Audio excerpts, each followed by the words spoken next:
শীর্ষ আজকে সকাল সকাল কোথায় যাচ্ছে বলো তো? ও যাচ্ছে আজকে আমার সাথে আমার অফিসে একটা প্রোগ্রাম আছে 9 জুন, আমাদের চাইল্ড রাইটস ডে সেলিব্রেশন। তো সেখানেই একটা প্রোগ্রামে ও যাচ্ছে। তো এখানে অফিস থেকে গাড়ি ছিল, সেই গাড়িতে করে আমরা বেরিয়ে পড়েছি। তারপর এখানে ম্যাম, প্রিয়দর্শিনী সবাই উঠে পড়েছে। দিয়ে আমরা বেরিয়ে যাচ্ছি। আমাদের যাওয়ার কথা ছিল হচ্ছে স্প্ল্যানেড মেট্রো। এখান থেকে যে স্প্ল্যানেড হাওড়া যে মেট্রোটা চালু হয়েছে গঙ্গার নিচে দিয়ে, তো বাচ্চাদেরকে নিয়ে সেখানে একটা জয় রাইড টাইপের মানে সেলিব্রেট করা হবে, সেই জন্য নিয়ে যাওয়া হচ্ছে। তো এইখানে নেমে দেখো শীর্ষ তো বদমাইশি শুরু করেই দিয়েছে। আর আমরা অনেকটা আগে পৌঁছে গেছিলাম। তো সেই কিছু কিছু এনজিও এসে গেছিলো, তো কিন্তু তাও অনেকটা ফাঁকা ছিল বলে আমি গিয়ে প্রথমে একটু কিছু ছবি তুলে নিয়েছিলাম। তো এখানে দেখো এটা ওরা মডেল তৈরি করে রেখেছে স্প্ল্যানেড টু হাওড়া, মানে কোন খান দিয়ে যাচ্ছে মেট্রোটা, কীভাবে যাচ্ছে, কীরকম কী থাকবে, সেটার ছোট্ট মডেল করে সাজানো আছে।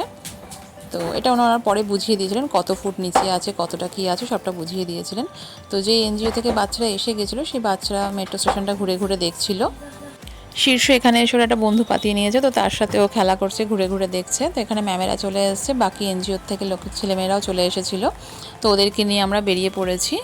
আমরা প্রায় 3বার এসকেলেটারে করে নেমেছি, মানে প্রায় 3 তলার সমান এটা নিচু ছিল। তো ওখানে মেট্রো কর্তৃপক্ষ থেকে আমাদের সবাইকে একটা করে চকলেট দিচ্ছে আর টিকিট দিয়ে দিচ্ছে, যার যার টিকিট।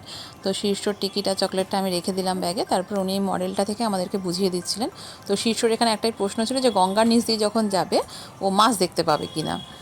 তো তো দেখা যাক, চলো শীর্ষ মাছ দেখতে পাই কিনা দেখি। তো এটা এখান দিয়ে আমরা চেক ইন করে যাচ্ছি মেট্রোর দিকে, আর কি এগিয়ে যাচ্ছি।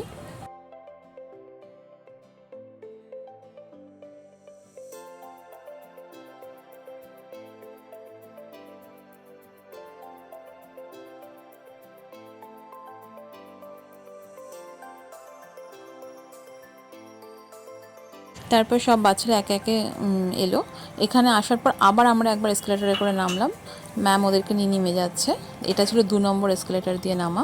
তো এখানে আমরা সবাই নেমে চললাম।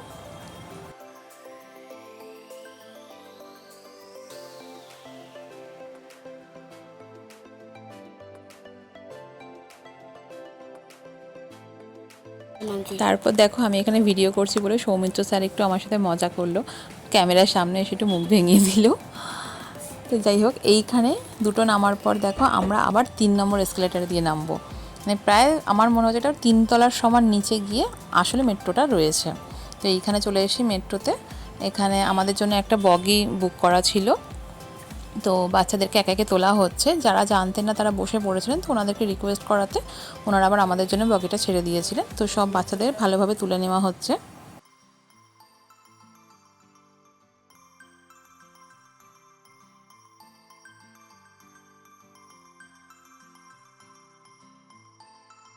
বাচ্চারা তো ভীষণ এক্সাইটেড ছিলই, সঙ্গে আমরা বড়রাও ভীষণ এক্সাইটেড ছিলাম। যে ভেবেছিলাম কিছু একটা মানে একটা অন্যরকম অনুভূতি লাগছিল। তো ওনারা আমাদেরকে বলেছিলেন মেট্রোটা যখন যাবে, তখন যখন নীল কালারটা আসবে, সেই সময়ের জায়গাটা হচ্ছে আমরা পুরোপুরি গঙ্গার নিচ দিয়ে যাচ্ছি।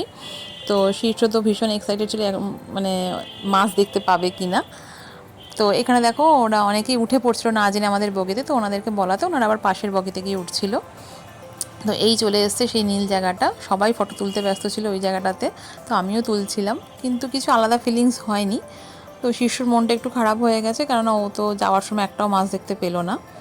তো এখান থেকে আমরা চলে গেছিলাম একদম হাওড়া ময়দান। তো হাওড়া ময়দানে গিয়ে ট্রেনটা থেমে গেছিলো, আমরা কেউই ট্রেন থেকে নামিনি, কেননা আমরা আবার ফিরে আসবো স্প্ল্যানেড মেট্রোতে। তো সেই জন্য সব বাচ্চাদেরকে বলা হয়েছিল, ওনাদের এসকর্টদেরকেও বলে দেওয়া হয়েছিল যেন বাচ্চাদেরকে খেয়াল রাখে, কেউ যেন না নামে। তো এইখান থেকে যখন ফিরবো তখন ট্রেনটা ভীষণ ভিড় হয়ে গেছিলো, যাওয়ার সময় একটু খালি খালি ছিল, কিন্তু আসার সময় প্রচুর ভিড় হয়ে গেছিলো। তো এখানে শিশুকে জিজ্ঞেস করা হচ্ছিল ওর কেমন লাগছে, ওর শুধু একটাই কথা, আমি মাছ দেখতে পারিনি, আমার ভালো লাগেনি। ওভারঅল এমনি ঠিক আছে, ও খেলতে পেরেছে, ঘুরতে পেরেছে, মজা করেছে, সেদিক দিয়ে ঠিক আছে, কিন্তু মাছ দেখতে পারিনি বলে ওর খারাপ লেগেছে। তো আসার সময় একইভাবে আমরা ফিরে এলাম এই জায়গাটা, সেই জায়গাটা যেখান দিয়ে আমরা গঙ্গার নিচ দিয়ে পার হচ্ছিলাম। তো দেখো মেট্রোটা ভালোই ভিড় হয়ে গেছিলো।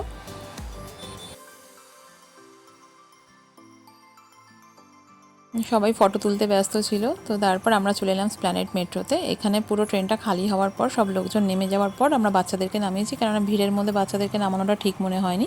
তো এই ট্রেনটা খালি হওয়ার পর বাচ্চাদেরকে নামানো হয়েছে। তারপর একইভাবে আমরা ওপরে উঠে এলাম।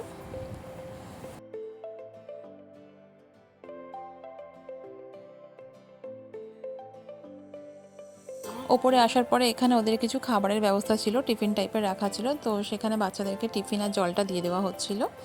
দেওয়ার পরে এখানে মেট্রো কর্তৃপক্ষ থেকে বললো ওনারা কিছু বাচ্চাদের সাথে ফটো তুলতে চান, তো এখানে সেটাই দেখো শীর্ষও দাঁড়িয়ে পড়েছে ওদের সাথে ফটো তোলার জন্য। তো ও ভীষণ সারাদিন আজকে মজা করেছে, ওর খুব ভালো লেগেছে, কিন্তু খুব বদমাইশি করার জন্য আমার কাছ থেকে একবার মারও খেয়ে গেছে। তো যাই হোক, তার জন্য আবার আমি ম্যামের কাছ থেকে বকা খেয়ে গেছি ওকে মারার জন্য, কিন্তু ও ভীষণই দুষ্টুমি করছিল, যার জন্যই মারতে একটা চড় মারতে বাধ্য হয়েছিলাম আর কি। যাই হোক, তারপরে খুব মজা করে বাচ্চাদেরকে নিয়ে এসকর্টটা ফিরে যাচ্ছে, আর আমরাও বাড়ি যাওয়ার জন্য বেরিয়ে পড়েছিলাম।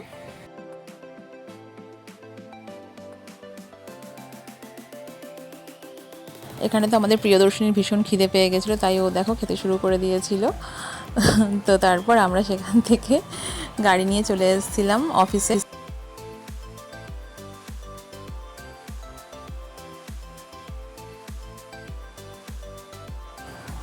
তারপর আমাদের খুব নেমে খিদে পেয়ে গেছিলো বলে ও, আমি আর ছেলে চলে এসেছিলাম আমাদের এখানকার একটা পুলিশ ক্যান্টিন আছে সেখানে খেতে, যেহেতু দুপুর হয়ে গেছিলো। তো আমি ছেলেকে একটু খাইয়ে দিলাম, আমিও খেয়ে নিলাম, প্রিয়দর্শিনী একটু খেয়ে নিল। খেয়ে আমরা একই সাথে যেহেতু বাড়ি ফিরবো, তো আমরা ঠিক করেছিলাম এত গরমের মধ্যে আমরা এসি বাসে যাব। তো দেখো এখানে একটা কাণ্ড ঘটে গেছে, এসি বাস দাঁড়িয়ে আছে দেখে আমরা স্টপেজে ঢুকেছি, কিন্তু এসে শুনছি কোনো বাসই যাবে না, বাস নতুন ঢুকলে যাবে। তো আধ ঘন্টা দাঁড়ানোর পর আমরা এই বাসটা এসেছিলো, কিন্তু বাসটা আসার পরেও আধ ঘন্টা পর ছেড়েছে। তো অফিস ছেড়ে আমরা বেরিয়ে যাচ্ছি এবার। সারাদিনটা বেশ মজা করেই কাটলো। তো এইখানে সাপুরজিতে ও বেরিয়ে গেল, আর আমি নেমে পড়লাম শীর্ষকে নিয়ে।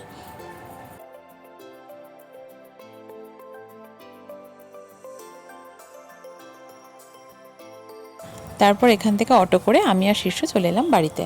তো সারাদিনটা বেশ ভালোভাবেই কাটলো। ব্লগটা কেমন লাগলো জানিও, ভালো লাগলে লাইক করে, কমেন্ট করে, শেয়ার করে দিও, চ্যানেলটিকে সাবস্ক্রাইব করে দিও।